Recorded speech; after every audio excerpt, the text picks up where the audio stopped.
Convicted Spokane rapist Arlin Jordin faces new allegations tonight. Police are investigating claims the Spokane landlord may have slipped something in a woman's coffee last month. Jordin is currently out on bail, pending an appeal of his guilty verdict in the original rape case. KXY4's Erik Loney live at the Spokane County Courthouse tonight.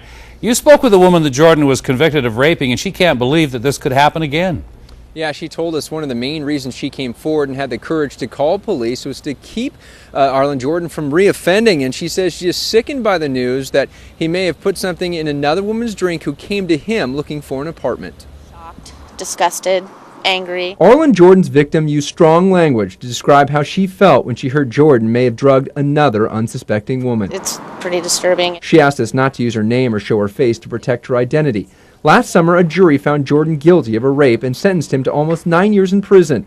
Now he's fighting that conviction and has been free pending his appeal for the past 14 months. Mr. Jordin has been convicted of a crime and should be in custody for that crime. Today, prosecutors argued Jordin should be thrown in prison for violating the conditions of his release that say he can't use or have alcohol. A police report says a 22-year-old woman came forward 2 weeks ago alleging Jordin offered her whiskey while she was at his apartment looking for an apartment to rent. She refused, but the woman did drink some coffee Jordin gave her and claims she was dizzy, woozy, and lightheaded afterward.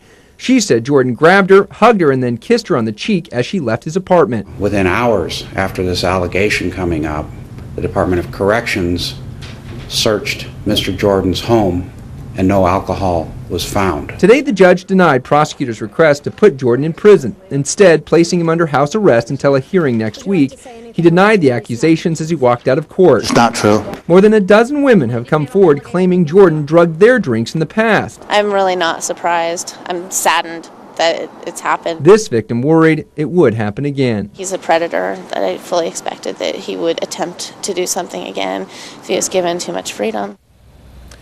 There will be a hearing on Tuesday to determine if Jordin violated the conditions of his release for having alcohol in his apartment and if he'll be sent back to prison. Now, his appeal on his rape conviction is working its way through the system, and even though he is free tonight, although under house arrest, he's on an ankle monitor, and we learned today that that does count against his 9-year prison term. So even though he's out, he is actually serving his sentence.